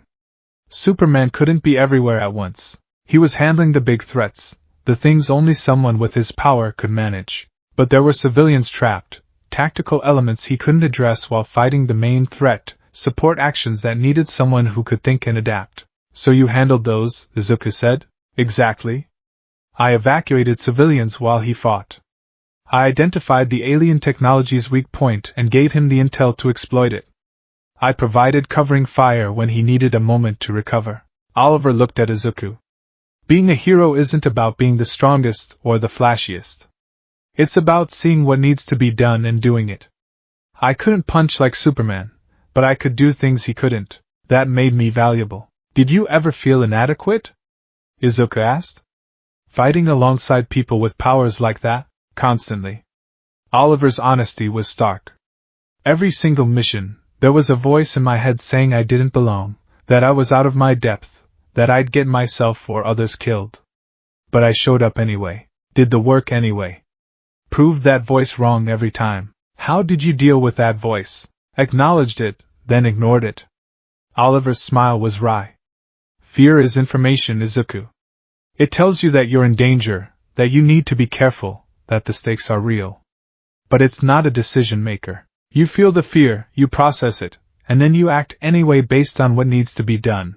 Izuku absorbed this, adding it to his growing understanding of what heroism actually meant, not the sanitized, merchandise-friendly version he'd grown up with, but the reality of choosing to act despite fear, despite inadequacy, despite the voice that said you weren't enough. "Tell me more?" Izuku asked. "About the Justice League?" Oliver did, and for the next hour, he shared stories. Fighting alongside Wonder Woman and learning that honor mattered as much as victory. Working with Batman and discovering someone else who relied on skill and technology rather than powers. Partnering with Black Canary and finding someone who understood the struggle of being just human in a world of gods. "Diana, Wonder Woman, once told me something I never forgot," Oliver said as his stories wound down. "She said the bravest heroes were the ones who had every reason to run but chose to stand anyway. The Amazons value courage, and she said I had more courage than heroes with invulnerability, because I could actually be hurt but I fought anyway. Do you think I have that courage?" Izuku asked quietly. Oliver looked at him, really looked at him, his sharp eyes assessing. "You're here, aren't you? Training to be a hero despite having no quirk in a society that says that makes you worthless. You get knocked down every session, and you come back for more. You face obstacles you have every reason to give up on, and you keep pushing." He gripped Izuku's shoulder. "Yeah, kid. You've got courage. More than you know." The words settled into Izuku's chest like warmth, like armor against the doubts that still plagued him. They sat in comfortable silence after that, two archers separated by age and experience but united in purpose, until Izuku's muscles recovered enough to face the journey home. Month 5. Stealth, Oliver announced one Saturday morning, is an archer's best friend. He transformed the Arrow Cave overnight. Obstacles had been rearranged to create corridors and rooms. Sensors had been placed throughout, small red lights that would activate if Izuku made too much noise or moved too quickly past them. Your goal is to navigate from one end of the course to the other without triggering any sensors, Oliver explained. You'll need to move quietly, slowly, and with absolute spatial awareness. Time doesn't matter. Only silence. It was agonizing. Every instinct Izuku had developed told him to move quickly, efficiently. Now he had to move like water, like shadow, testing each footfall before committing his weight, controlling his breathing, thinking 3 moves ahead to avoid triggering the sensors. He failed spectacularly on his first dozen attempts, setting off sensors with misplaced hands, careless footfalls, even his breathing when he got too close to a particularly sensitive unit. This is impossible, Izuku groaned after his 15th failure. It's not. You're just approaching it wrong. Oliver demonstrated, moving through the course with surprising grace for his age. Each movement was deliberate, controlled, economical. He made it look easy. You're still thinking like someone who wants to get through this quickly. Stop thinking about the destination. Think about each individual movement. Be present in your body. The meditation training suddenly made more sense. Izuku tried again, this time forcing himself to slow down, to be absolutely present in each moment. Where was his weight? How was he breathing? What surfaces was he touching and with how much pressure? It took him 45 minutes to complete what should have been a 2-minute course, but he made it through without triggering a single sensor. Better, Oliver said simply. Again. And this time, bring your bow. Adding the bow made everything harder. It caught on obstacles, changed his center of balance, required additional spatial awareness. But over subsequent sessions, Izuku began to understand the lesson. In a real scenario, he'd always have his equipment. He needed to move with it as naturally as without it. Oliver introduced complications. Patrols, training drones that Izuku had to avoid being seen by. Time pressure, civilians, represented by mannequins, that needed to be reached before a timer expired, but stealth still had to be maintained. Multiple objectives scattered throughout the course. Real hero work is rarely simple, Oliver said. You'll have conflicting priorities, limited information, and consequences for failure. So we trained for that. The stealth training bled into the rest of Izuku's practice. He learned to shoot silently, to minimize the sound of his draw and release. He learned to move through the parkour course without excess noise. He learned to fight quietly, to take down opponents, represented by dummies, without alerting others nearby. His awareness sharpened. He became hyper-conscious of sound, of movement, of his own presence in space. It was exhausting and enlightening in equal measure. One evening, Oliver set up a new exercise, a mock rescue scenario. Mannequins represented civilians held in a sectioned-off area, with patrol drones and sensors representing guards. Izuku needed to extract the civilians without triggering alarms. He studied the layout for 10 minutes, his analytical mind mapping patrol patterns, identifying sensor blind spots, planning his approach. Then he moved. Stealth insertion, using the parkour course elements to gain elevation and bypass ground-level sensors. Quiet takedown of the first patrol drone using a foam arrow. Oliver had been teaching him different trick arrow applications. Navigate the sensor grid using the timing windows he'd identified. Reach the civilians. Create an exit path using a carefully placed smoke arrow to obscure one sensor cluster. Extract. Mission complete. No alarms. Oliver slow-clapped from his observation position. Textbook execution. You've got a gift for tactical planning, Izuku. I just analyzed the scenario and identified the optimal approach, Izuku said, but he was glowing with pride. That's exactly what makes you dangerous. Someone with a powerful quirk might have just smashed through, triggering every alarm and turning it into a fight. You accomplished the objective without anyone knowing you were there. Oliver pulled up the drone footage on his tablet, showing Izuku's approach from multiple angles. This is your strength. Strategy over power. Always thinking 3 moves ahead. They reviewed the footage together, Oliver pointing out small areas for improvement. A moment where Izuku's shadow had been briefly visible. A footstep that had been slightly heavier than necessary. But overall praising the execution. You're ready for more complex scenarios, Oliver decided. Next week, I'm going to start running you through tactical simulations. Multiple objectives, time pressure, moral dilemmas. Real hero work isn't clean, and you need to be prepared for that. The tactical simulations were brutal in ways physical training wasn't. Oliver would present scenarios with no perfect solution, where every choice had consequences. You can save 3 civilians immediately, or you can try to reach 5 civilians but risk losing all of them if you're too slow. What do you choose? You can stop a villain non-lethally but they'll escape, or you can ensure they're caught but someone might get hurt in the process. What do you do? You have resources for one action: disable the bomb or stop the villain. You can't do both. Which matters more? Izuku agonized over these scenarios, trying to find perfect solutions that didn't exist. Oliver was merciless in forcing him to make decisions, to live with consequences, to understand that heroism sometimes meant choosing the least bad option rather than the perfect one. Real hero work involves triage, Oliver explained after a particularly difficult scenario that had left Izuku shaken. You can't save everyone. You can't fix everything. You do the most good you can with the resources you have, and then you live with the rest. It's harsh, but it's real. How do you live with it? Izuku asked. Knowing you couldn't save everyone? Oliver's expression grew heavy. You remember them. You let it hurt. And then you use that pain to motivate you to be better, to save more people next time. You don't forget, but you don't let it paralyze you either. These conversations, late in the evening after training, became as valuable as the physical work. Oliver was teaching Izuku not just how to fight, but how to think like a hero, how to make impossible choices, how to carry the weight of responsibility. Month 6. 6 months into training, Izuku barely recognized himself. Physically, the transformation was obvious. He'd grown another inch, now standing at 5 feet 6 inches. Muscle definition showed in his arms and core. His movements were fluid, confident, economical. The gangly, awkward 14-year-old had been replaced by someone who moved like an athlete, like a fighter. But the mental changes were even more profound.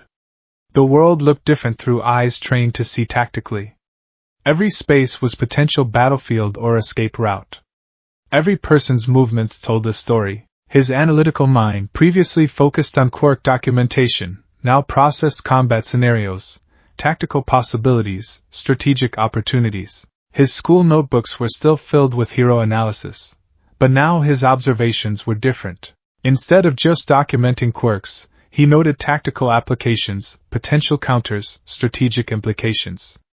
His teachers commented on his improved focus and physical fitness. His classmates noticed he walked differently, carried himself with more confidence.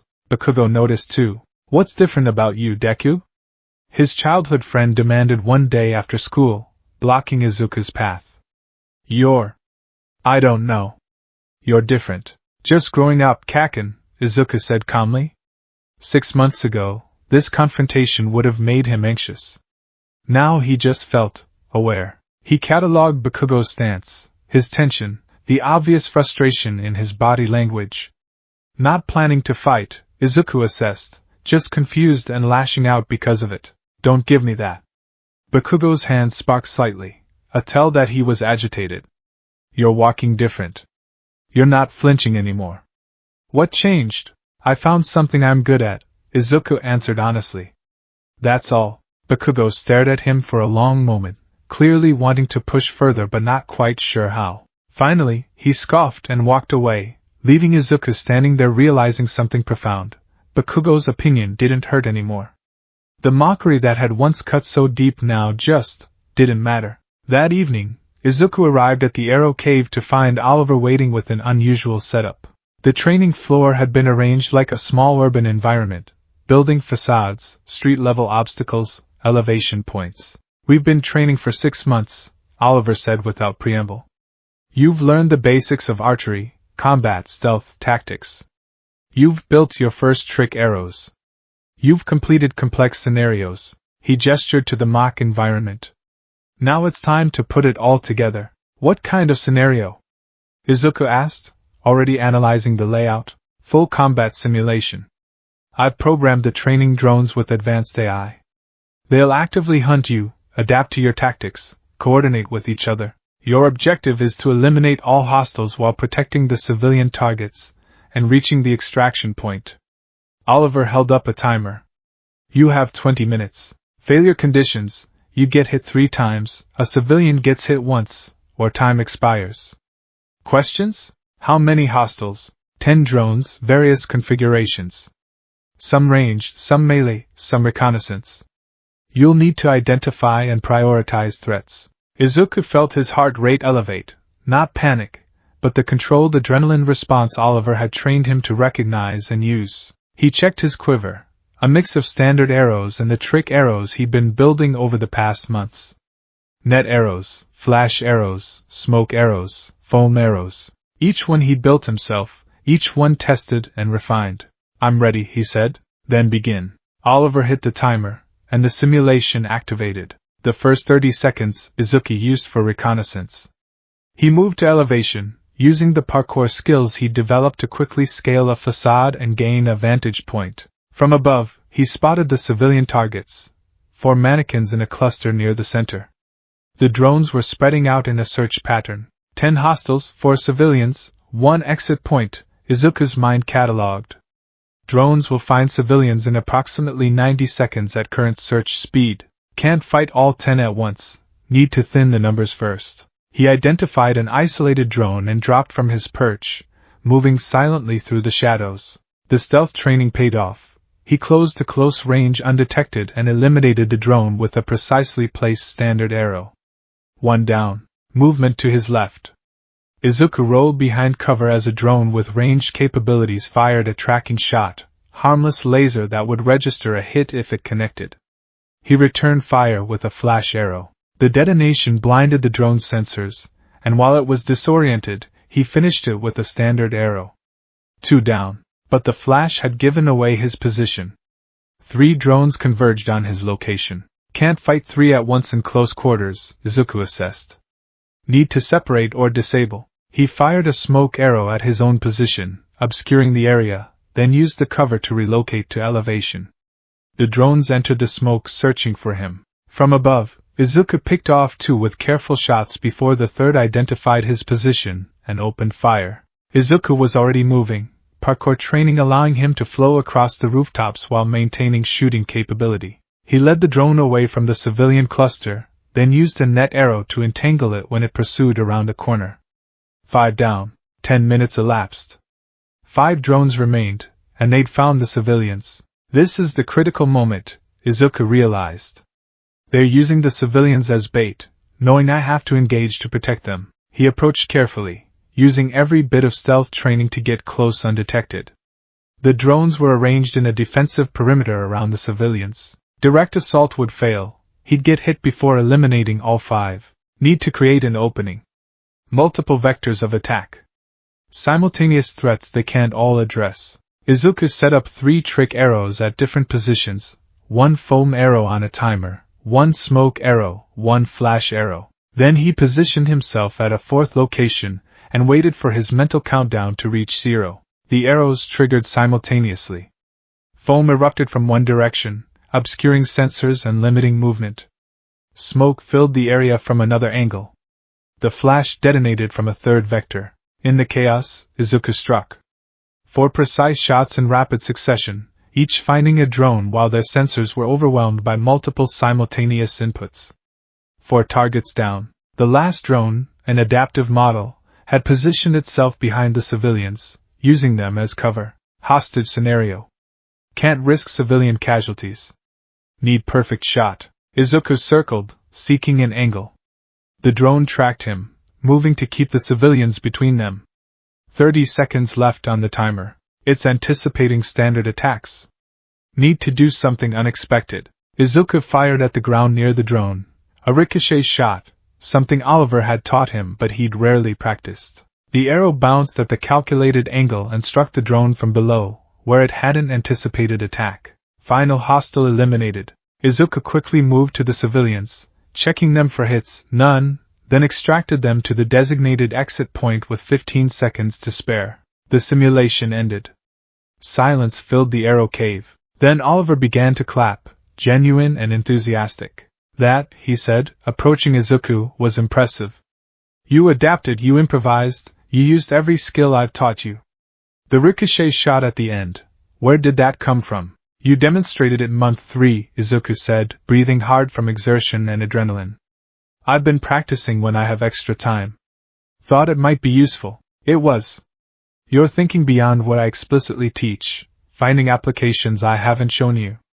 That's exactly what you need to do. Oliver pulled up the simulation footage on his tablet. Let's review. They spent an hour analyzing Izuku's performance. Oliver praised the reconnaissance phase, the target prioritization, the tactical use of trick arrows to create simultaneous threats. He noted areas for improvement, a moment when Izuku had exposed himself unnecessarily, a shot that could have been more efficient, but overall, his assessment was glowing. 6 months ago, you couldn't do a pull-up, Oliver said as the review concluded. Now you're completing advanced combat simulations with flying colors.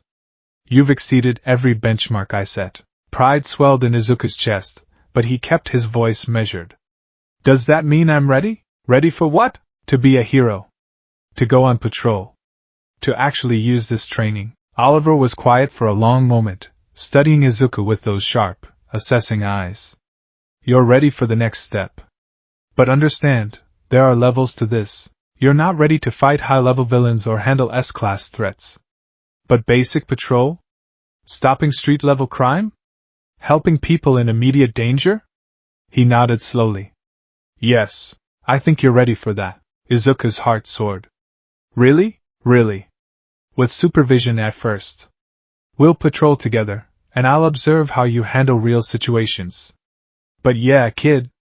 You've earned this. Oliver walked to the weapons wall and retrieved something. A bow, but not one Izuku had seen before. It was beautiful. Sleek black recurve design with green accents, clearly custom-made. The draw weight was perfect for Izuku's current strength. The grip fit his hand like it had been molded for him. I've been working on this for the past month, Oliver admitted. Wanted to have it ready when you hit this milestone.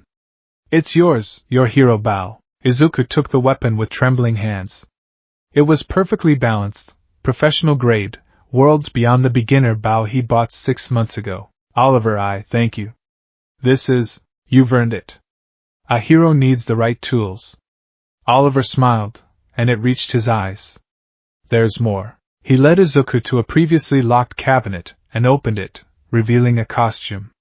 Not the green arrow costume, that remained in its glass case, but something new. Something made for Izuku. The base was dark green, almost black, with lighter green accents. Practical design, built for mobility, with integrated armor panels at vital points. A hood, like Oliver's classic look, but modified to fit Izuku's smaller frame. A quiver designed to hold both standard and trick arrows, with quick access compartments. And a mask, more sophisticated than the simple one Oliver had given him months ago. This one with built-in communication equipment and tactical display. I can't accept this, Izuku whispered, though his hands were already reaching for the costume.